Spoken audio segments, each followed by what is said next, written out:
Hey guys, this is Corey Jacobsen here on the Mountain Ops Facebook page for our live elk hunting Q&A that we're doing today. Thanks for joining us.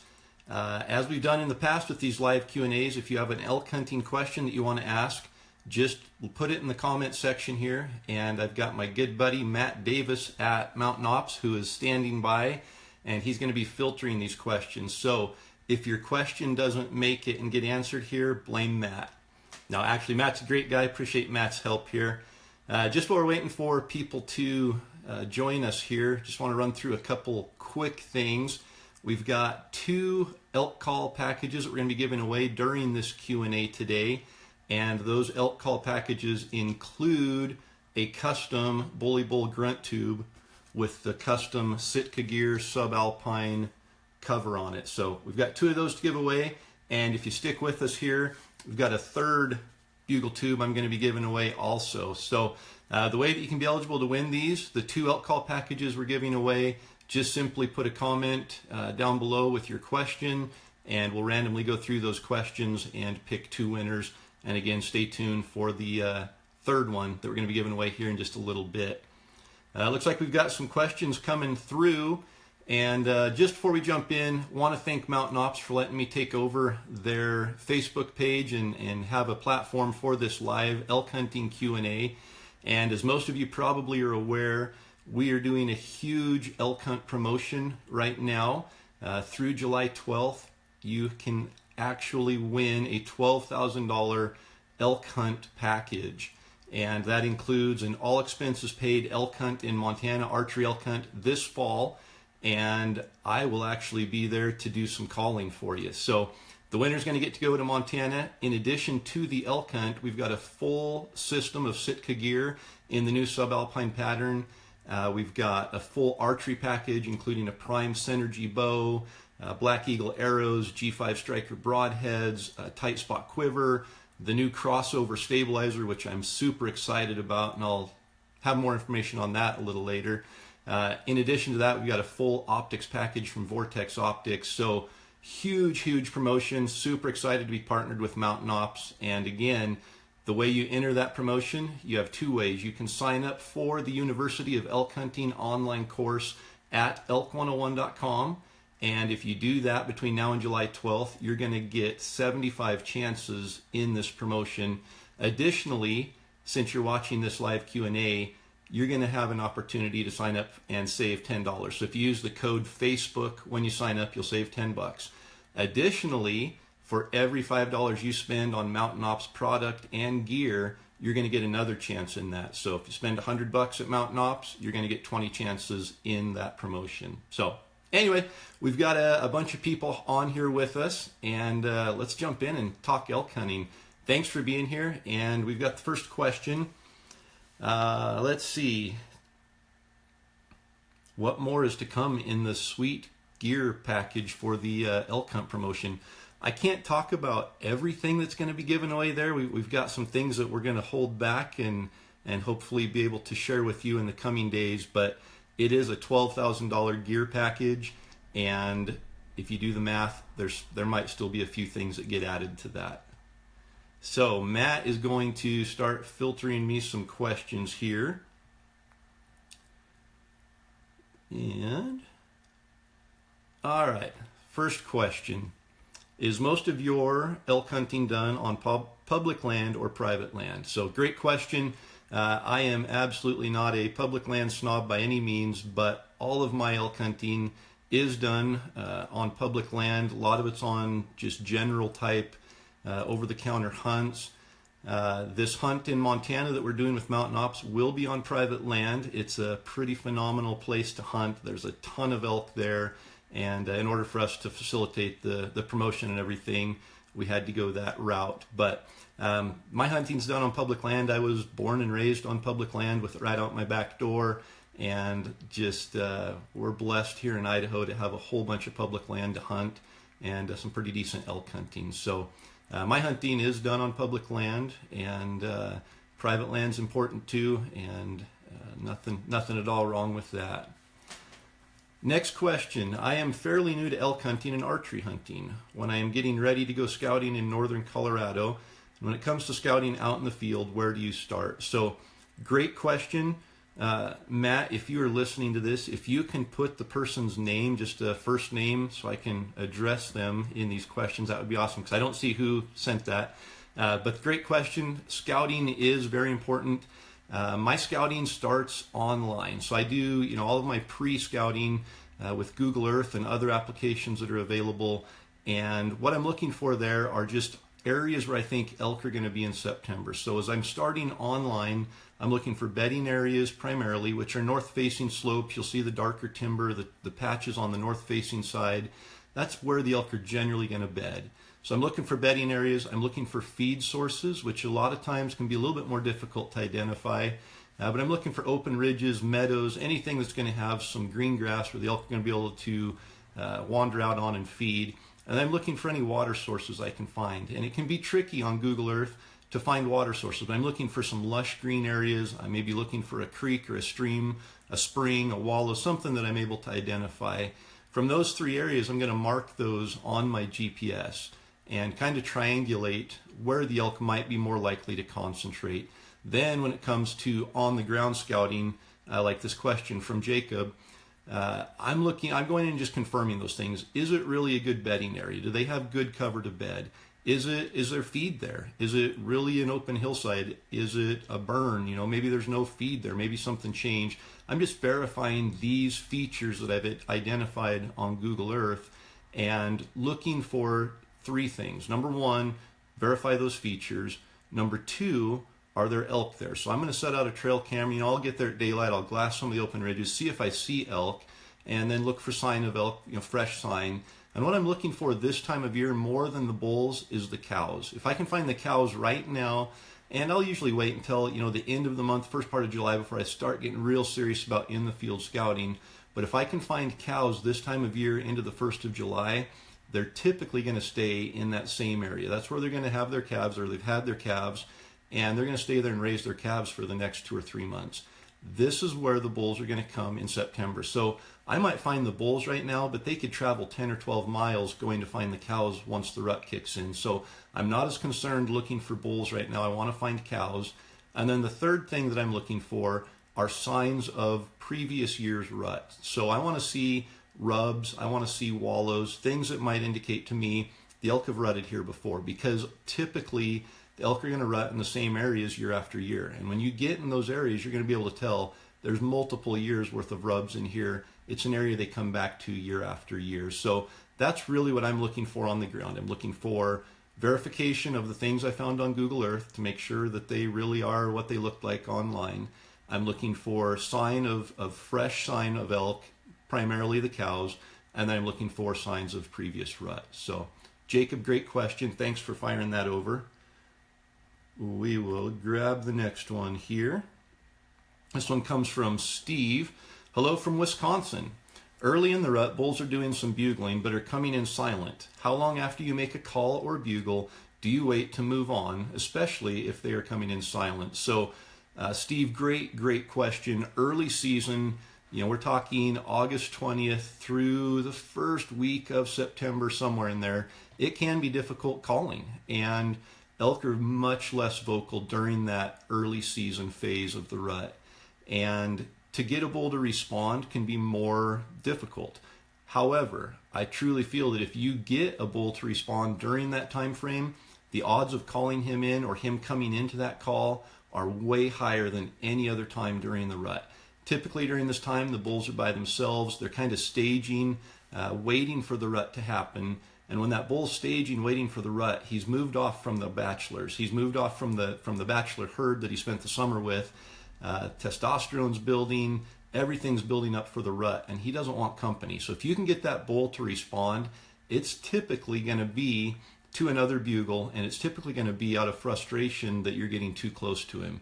And it's going to be really easy to agitate that bull. So early season like that, I like to just get on a ridge, cover a lot of country, and try to get a bull to bugle. If I can, I'm going to move in close and set up and go through my typical calling routine and sequence. But I love that early season, especially for herd bulls. The herd bulls, the big bulls, they haven't got their cows yet. They aren't herded up. They don't have their harems. They're by themselves. It's going to be a lot easier to get him to come into calls during that time.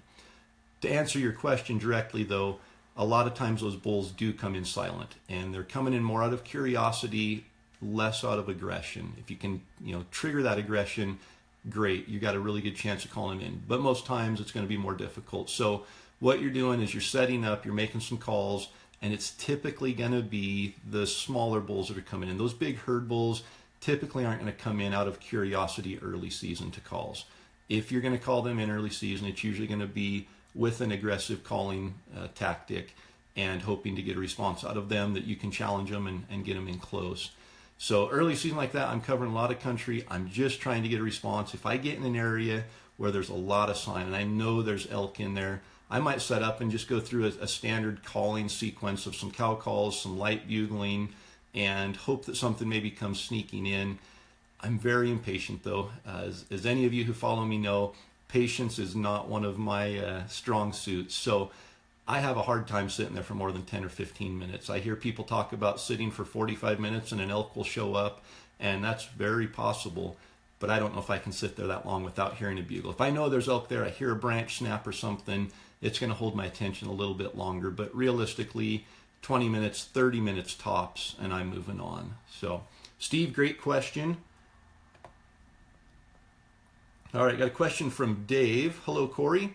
We are archery hunting in a very open terrain in September. I studied the University of Elk Hunting section on using a decoy. What we have is a Montana decoy. Being this area is so open, should we order a heads-up decoy or just use our big old Montana cow decoy? It's been 10 years since I've archery hunted. Thanks again for this awesome course. So the question is, hunting fairly open country, do I recommend a Montana decoy versus the heads-up decoy? Elk are coming in, when they come into a decoy, they're coming in for visual confirmation. So that decoy is giving them visual confirmation. They hear the calling, they see what they perceive to be an elk. 2 of their 3 senses are met. As long as you have the wind going, that bull is going to feel a lot more comfortable coming into the calls. The thing to keep in mind is, I've used both decoys, both are great decoys. For me, I like fast and light. So a heads-up decoy allows me to cover a lot of country. When I need a decoy, I pull it out, I deploy it. It's just the head. I hold the head out there behind a tree.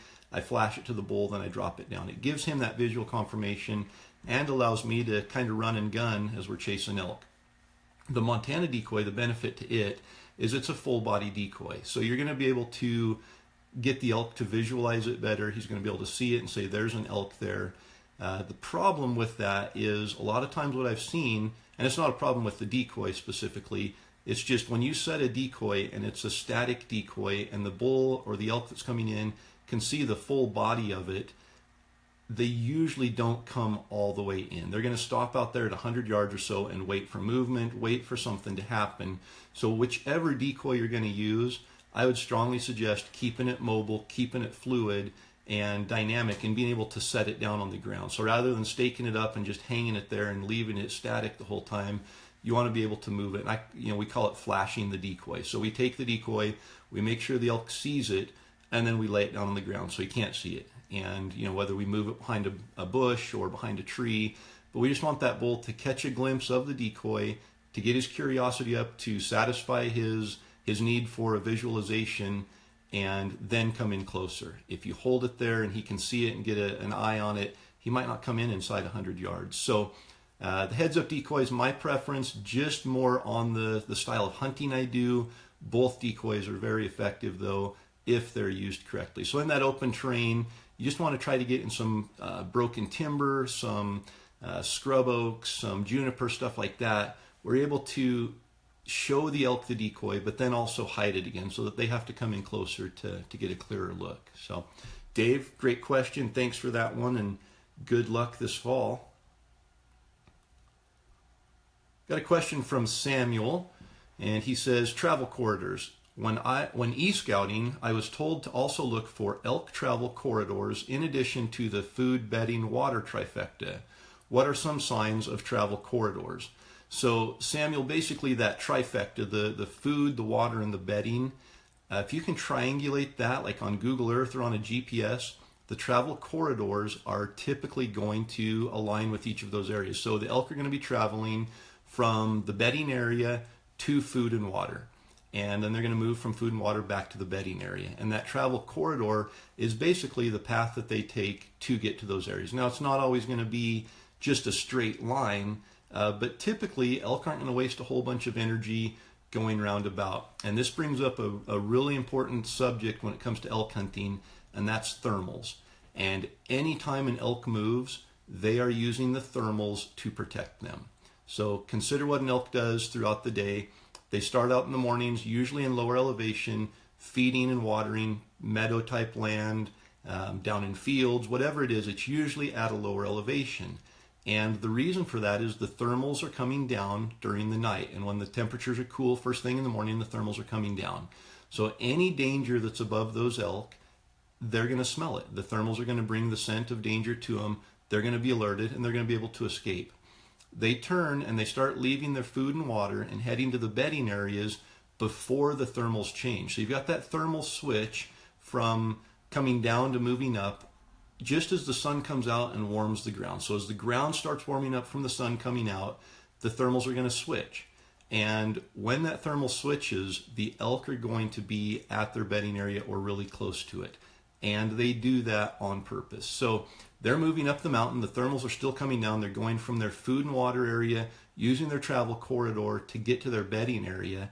And just keep in mind that that travel corridor is going to be bringing the thermals into their face so they can predict or sense any danger that's ahead of them. They get to that bedding area, and about the time they get there, the thermals switch. Now the scent's coming up the mountain from behind them. So if you're an elk hunter following a herd up the mountain, there's a good chance you're going to get busted, because once they get to their bedding area, the thermals are going to switch and the thermals are going to go from you to the elk now. The elk are going to smell you. They know there's danger. They move off and you may not see them again that day. So keep that in mind. Those travel corridors are going to allow the elk to move from food and water to their bedding area while keeping the thermals in their favor. And same goes for at night. They might take a different path to get to food and water than they took to get to the bedding area, and it's all based upon the thermals. So having an understanding of the area, what the thermals are doing in that area, as well as where the food, water, and bedding areas are, is super important. And from there, you should be able to see the travel corridors. One of the things to look for is just trails. Elk are usually going to follow game trails, and if you found food and water in an area and you're pretty sure you know where the bedding area is, you can usually connect the dots there with a pretty solid game trail. And a game camera, trail camera along that trail will definitely help you verify whether the elk are using that or not. So great question there. Next one comes from Brandon. And Brandon said, what would be your next step when greenery, water, and bedding is plentiful and the elk are still not there? What should I do or look for next? Brandon, great question. The thing that I'll stress here is if the elk aren't there, don't stay there. I always go and find elk. And scouting, it can be a little more difficult, but definitely if you get into an area that's looked really good on Google Earth and there's just no elk there, there's no fresh sign at all, maybe look for some sign of previous ruts, but really if I'm not seeing fresh elk sign by the first part of July, I'm not going to spend a whole lot of effort or energy or resources on scouting that area much farther. I want to be into elk by the 1st of July, and if I'm into a good group of cows by that time, they typically aren't going to move. The bulls are typically going to come there in September, and as long as I'm there and have a good idea of what the elk are doing in that area, I've got a good chance of getting into those elk. So there's a ton of country here in the Rocky Mountains that looks like prime elk habitat, and it is prime elk habitat, and for whatever reason the elk aren't there. And we hit that in Montana a few years ago. We hunted there, and Montana, just the whole state looks like elk habitat. And you look at every mountain and you think there's got to be a pile of elk up there, and for whatever reason there aren't elk in some areas. So don't get hung up on that. If it looks like great elk country, great, but if there aren't elk there, it's not great elk country, especially if you're wanting to find an elk and put a tag on it. So definitely have backup areas, have other areas scouted, and if the elk aren't in a certain area, don't get caught in that rut. Don't get stuck right there in that same area. Go and find where the elk are. So another great question. All right, quick water break here.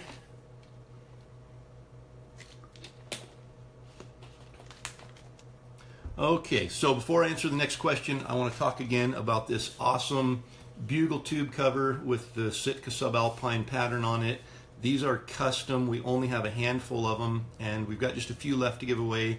We'll be randomly picking 2 winners from the comments down below. So as you ask your questions, we're going to go back through these, randomly pick 2 winners to give a full elk call package to, which includes the Temptress cow call, all-star diaphragm, and one of these awesome Sitka covered bully bull grunt tubes.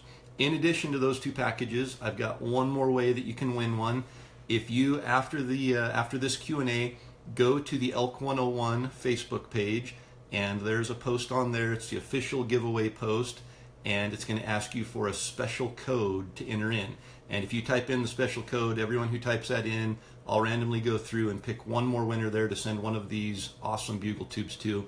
And the special code is University of Elk Hunting. So just go to the Elk 101 Facebook page, find that post for this giveaway, and type in University of Elk Hunting, and we'll randomly pick a winner there for another bugle tube. So next question.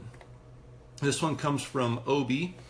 And Obi says, I just bought my first elk call last week and need a little help getting the calls right. Do you have any tips for someone just starting out calling?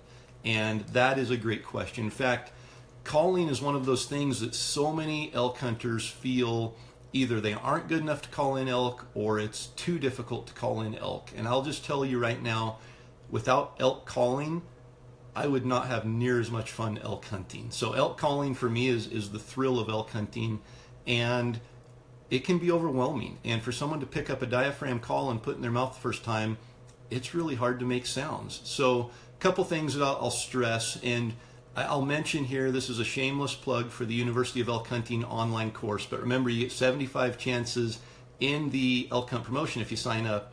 In that online course, there is a full module dedicated just to using elk calls, and one full chapter is on just learning to use elk calls. So starting at the very basics, how to make a sound with it, how to manipulate that sound to form the sounds that will eventually become an elk call and an elk sound.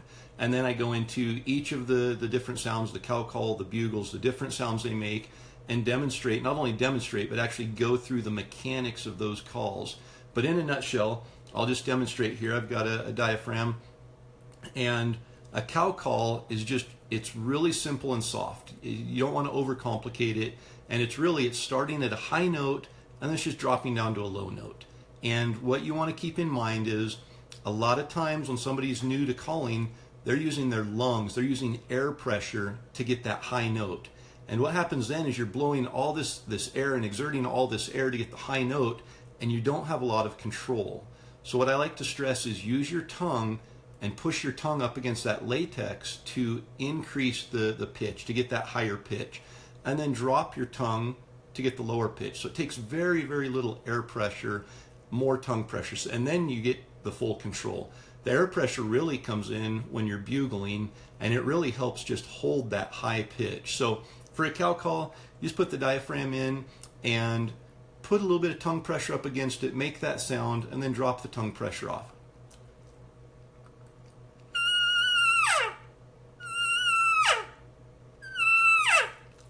And that's really all there is to a cow call. From there, you just get that mechanic, that high pressure with the tongue to low pressure, get that sound to drop off like it is.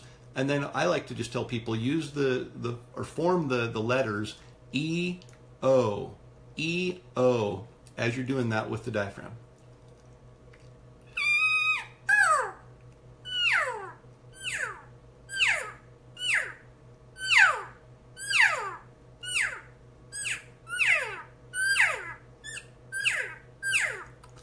So that's really, it's a simple call.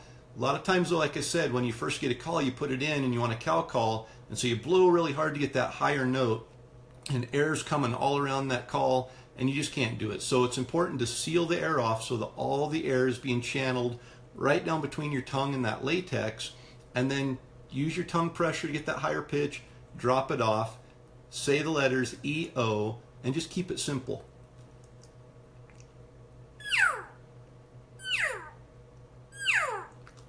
When it comes to bugling, it's a little bit more difficult, but the same principles really apply. And what you're doing is starting with low tongue pressure and moving up to high tongue pressure. So you're going up that scale, starting low, going up to the high note, you hold the high note, and then you drop off abruptly at the end. So low tongue pressure, higher tongue pressure, drop the tongue pressure.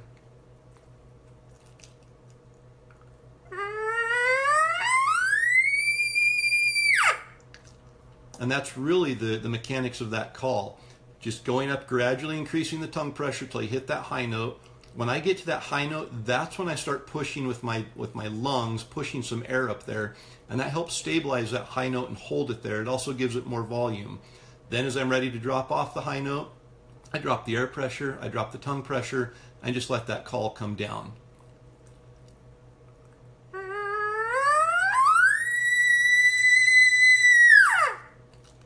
So just practice that. Practice those mechanics over and over. Don't worry about what the call sounds like yet. It's so important to get the basics and the mechanics and the foundation of those calls right first. From there, then you can start adding the little things that make the bugle sound more realistic. And two of those things, one is a bugle tube. So again, the giveaway, bugle tube would be a good one. That's really important to have the bugle tube, because what it does is it helps kind of form the sounds that you're making. So it helps scale up the octave, it helps back pressure and everything that's going to help really form the sound you're making. The other thing is your voice, and your voice is actually what adds the deep bass sound to the bugle. So I always just tell people, just say grrr, like you're frustrated, you're grrr in your throat. Just really let that resonate in your throat. As you're doing that with low pressure on the diaphragm, you get a combination of those sounds.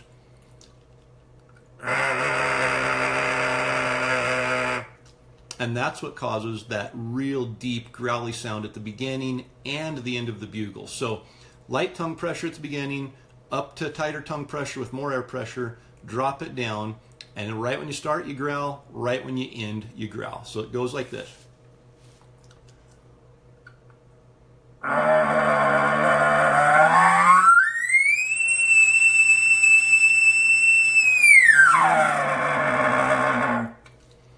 And again, I really drew that out and exaggerated it so you could see the mechanics of that. But when you put it all together and kind of get that cadence right, here's what it'll sound like.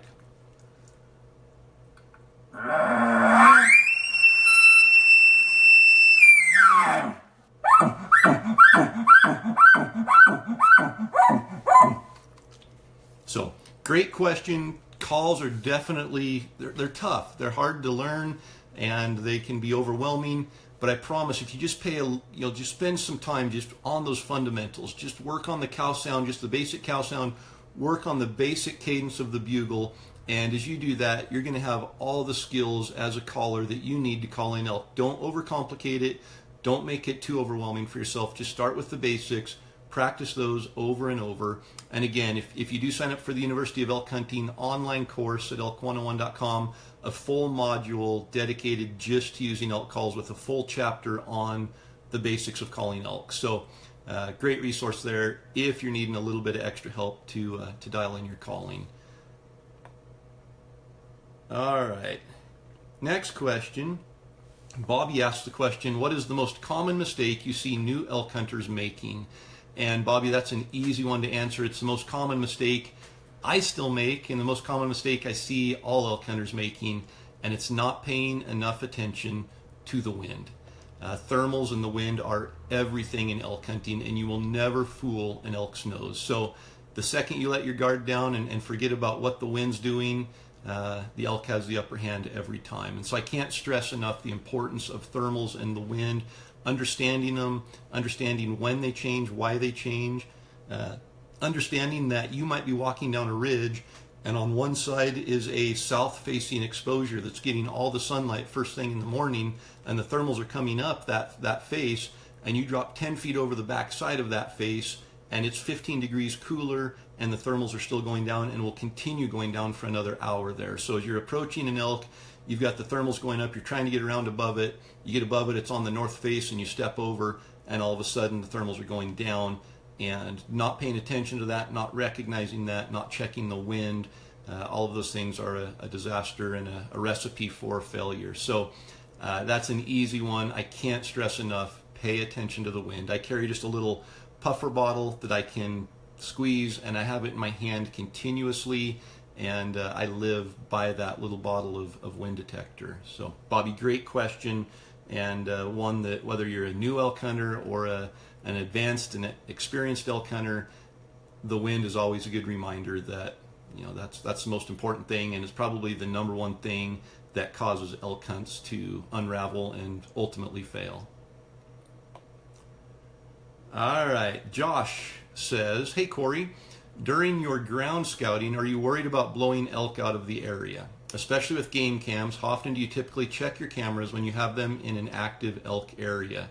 And that is a great consideration, because elk are sensitive to pressure. And if you're in an area and, you know, a backcountry area where they aren't used to seeing and hearing people, when they're seeing or smelling or hearing human activity, it's going to have an effect on them. And so for me, when I'm scouting, I like to get in there, you know, this time of year from now until the 4th of July is when I really like to focus on getting in and looking to see what kind of activities in an area and setting my trail cameras. From there, I go back about a week before elk season opens. So I leave those cameras for almost 2 months and just let it take pictures. And it's showing me what's there, if more elk are showing up, if it's, you know, a couple cows and a couple calves, if it's 60 cows and 40 calves. I can get a pretty good idea of what the elk are in that area if I have the cameras set in good places.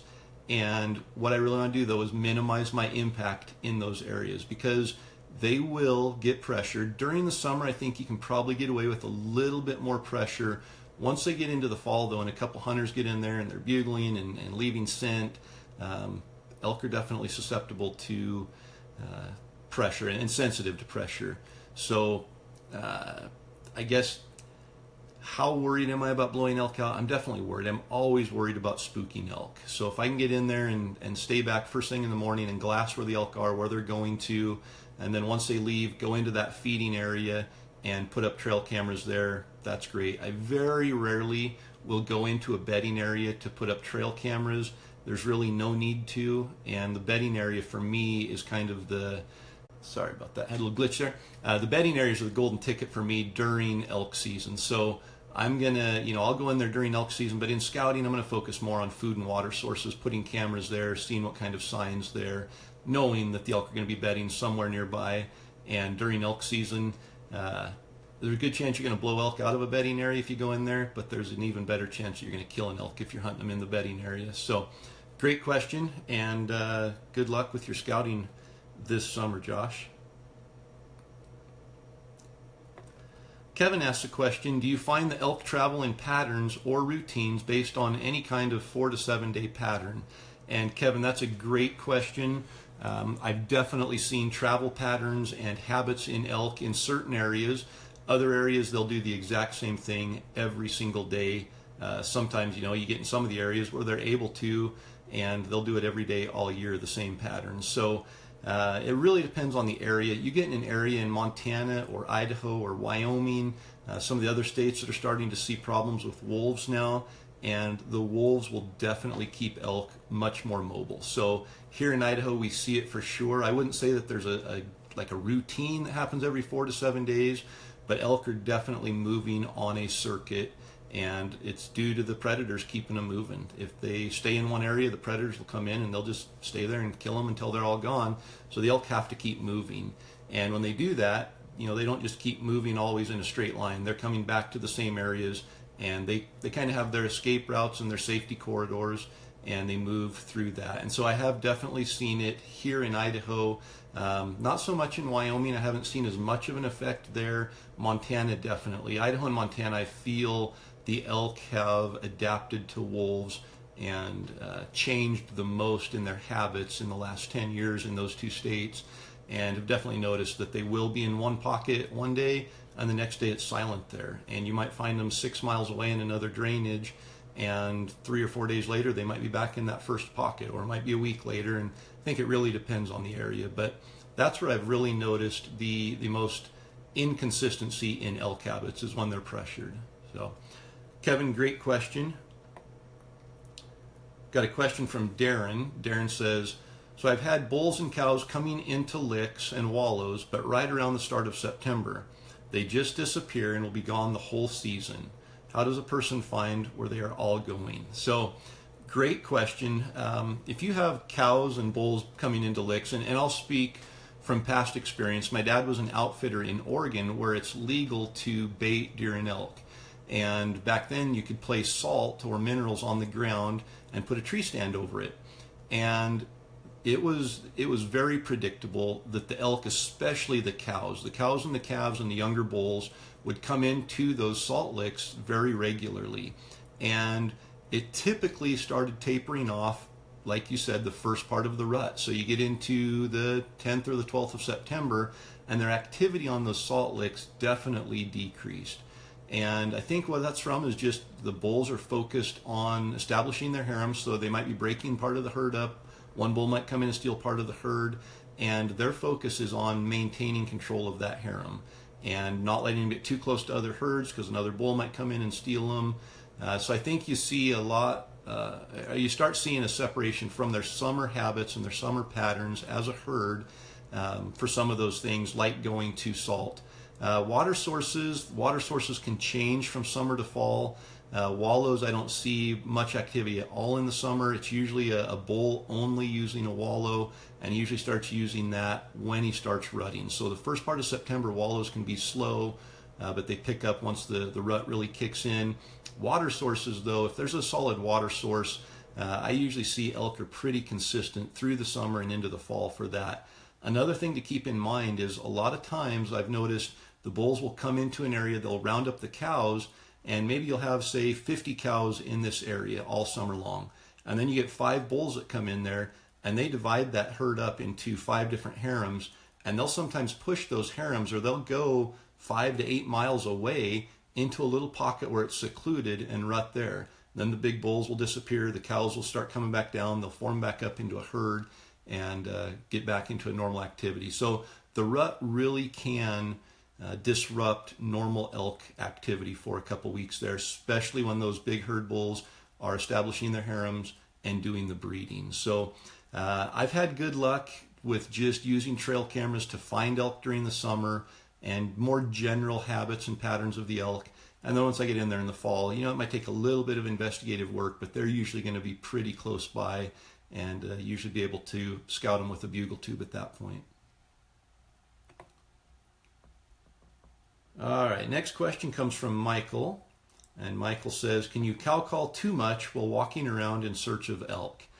And it depends on who you ask. And I've been accused of bugling too much.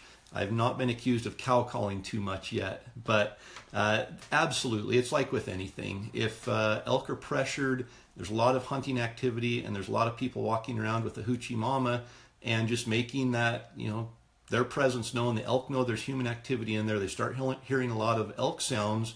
They're going to get pretty call shy. And there's definitely a point where too much calling, whether it's cow calling or bugling, can be a bad thing. So the thing to keep in mind with calling is you're trying to communicate something to that elk. And if you stop and think about what is going to make that elk want to come in to this call, there's really only a couple things that I feel work. And when we're targeting bulls and talking specifically to bulls, there's really only 2 things that will bring a bull into a elk sound. And that is their desire to breed or their desire to fight. And then you could throw curiosity in there, but as an elk caller and the excitement that comes with calling, I kind of put that one a little bit lower level of priority and focus strictly on the desire to breed and the desire to fight. And if you can trigger that emotion in an elk, they're going to come into those calls. So really, you don't have to overdo it with cow calls or with bugles to communicate that. The thing that you want to do is make sure you're using emotion in your calls. So rather than giving 15 cow calls in a row, I'd rather give 2 or 3 really detailed, keyed in sounds on those cow calls that bull's going to know exactly what I'm saying. He's going to know there's a cow over there that wants to be bred or that is ready to be bred. And more importantly for me is the bugling. I love that fighting interaction with elk. I love to be able to trip the trigger that gets that elk wanting to fight. And when he does that, he comes in, his guard's down, he's not paying attention to hardly anything other than looking for that bull that just challenged him that he wants to fight.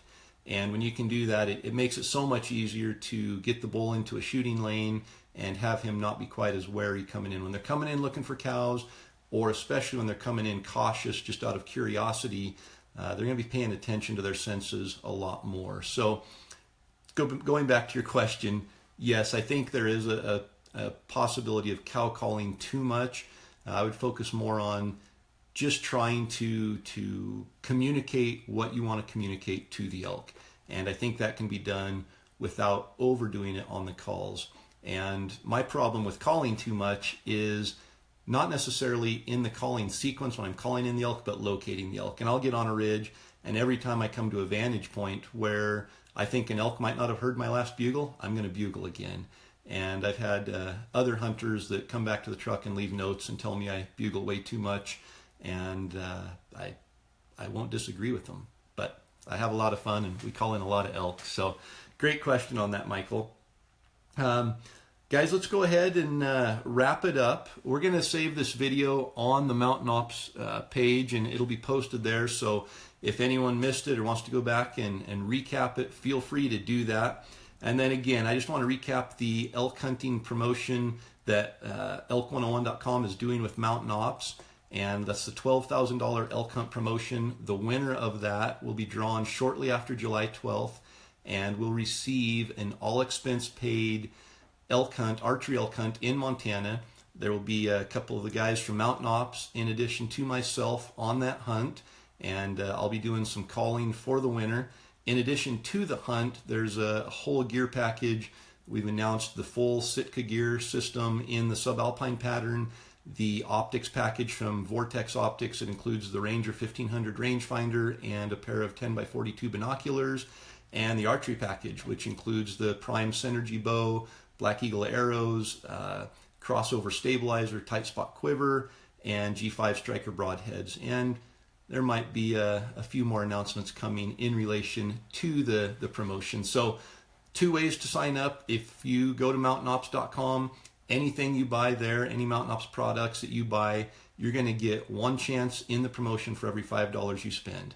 And the other way is if you really want to up the game and get 75 chances in this promotion, go to elk101.com, look for the University of Elk Hunting online course, and sign up for the course. You can use the discount code Facebook, since you saw this on our Facebook Live Q&A, and that will save you $10, get you 75 chances, and provide you with all the elk hunting information and knowledge that you can try to digest between now and September to increase your success this season. So, guys, thanks so much for tuning in for this. Let me just look on here and make sure I'm not missing anything from Matt. All right, looks like we're good. Thanks for joining us, and be sure and like us over at the Elk 101 Facebook page. Sign up for the newsletter at elk101.com and stay in touch with us that way. And since you're already here on Mountain Ops, we know you know what a great company they are, and I'm super proud to be associated with them and support them in their endeavors. So thanks again. Good luck this elk season, and shoot straight.